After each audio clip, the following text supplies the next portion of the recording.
Good day everybody. I hope you did enjoy this kind of expected introduction. An episode dedicated to the whole 1940 and which started with the delayed Soviet invasion of Finland. Delayed because I completely forgot to assign troops and material to the northern front as I was too busy with the liberation of Ukraine and Belarus from the Polish oppressors. Damn my tongue, I get lost quite easily when writing. Anyway, I was saying that an episode starting with the invasion of Finland could have not opened with anything but the song Talvisota from Sabaton. If the liberation of eastern Poland proceeded almost according to the plan, with not too much opposition from an army already decimated by the German Wehrmacht, exactly the opposite happened on the Karelian front. Yes, I specified Karelian and not Finnish. Due to the hurry in redeploying my troops, I completely abandoned 3 frontier guard divisions, the 82nd, the 100th and the 101st, which were in the process of being reformed as NKVD divisions, and were stationed around the Murmansk area. As I feared that the Finns would have cut the Murmansk-Leningrad railway, I decided to recall the soldiers of those poor divisions into Murmansk itself, hoping to resupply them via Arkhangelsk. The Finnish AI indeed heavily exploited my forgetfulness and launched a deep offensive eastward.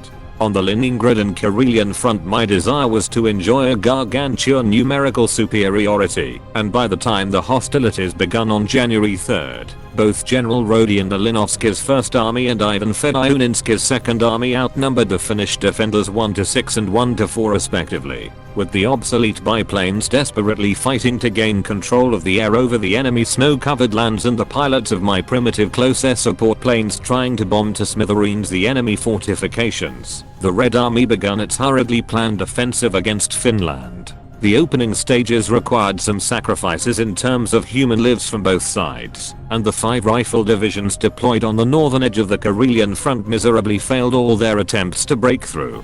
It was only after 2 days of bitter fighting that the main enemy defensive line was overrun, and that the glorious Soviet divisions began advancing into a hostile land. While it is true that the terrain significantly favored the weak Finnish defenders and was unsuitable for armored warfare, the lack of strategic reserves behind the front line made any Soviet breakthrough impossible to stop. Already by January 9th, vanguards of the right wing of Malinovsky's 1st Army had established contact with the left wing of Fedyoninski's 2nd Army, de facto joining the Leningrad and Karelian front into one single entity. Furthermore, the sudden collapse of the Finnish left flank anchored on Lake Ladoga caused a chain reaction in front of Leningrad front, forcing more and more enemy divisions to chaotically retreat. By January 14th, the northern front under the aggressive leadership of Field Marshal Bujany begun an all-round offensive which culminated with the annihilation of 1 cavalry and 1 garrison detachment by Fedyoninski's divisions. Faced with the impossibility of further containing the Red Tide, on January 17th the Finnish government begged Stalin to cease the hostilities and agreed to provide the Soviet Union with what its invincible leader has been asking since December 1940, a small strip of land to move the border away from Leningrad. Despite being relatively cheap in terms of manpower and equipment, the Winter War provided the Red Army the experience so badly needed to upgrade its templates. In particular, the recent development of the brand new M30 rocket launcher system firing its massive 300mm warheads convinced the Red Army High Command of the necessity of mass producing such weapon and incorporating it into the fearsome NKVD rifle divisions. The sudden switch of the national economy from partial mobilization toward a more war-oriented one, the constant development of the Soviet military apparatus as well as the incorporation of the old Polish armament plants and the government personal investment in improving the infrastructures around Leningrad, Moscow, Stalingrad, the Urals and the Don area, provided the necessary tools and means with which to rapidly equip the beauty of 140 divisions for the growing Red Army. And if all this was not enough, Soviet engineers pioneered by the energetic leadership of the invisible but omnipresent Field Marshal TN-92 begun the construction of an extensive defensive line deep into the Russian land.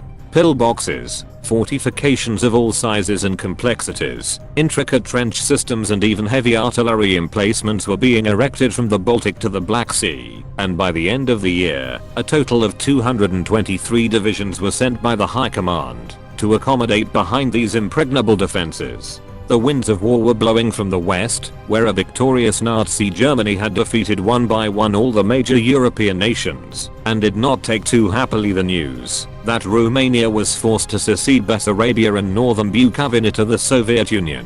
Thanks for watching guys, and stay tuned for the next episode.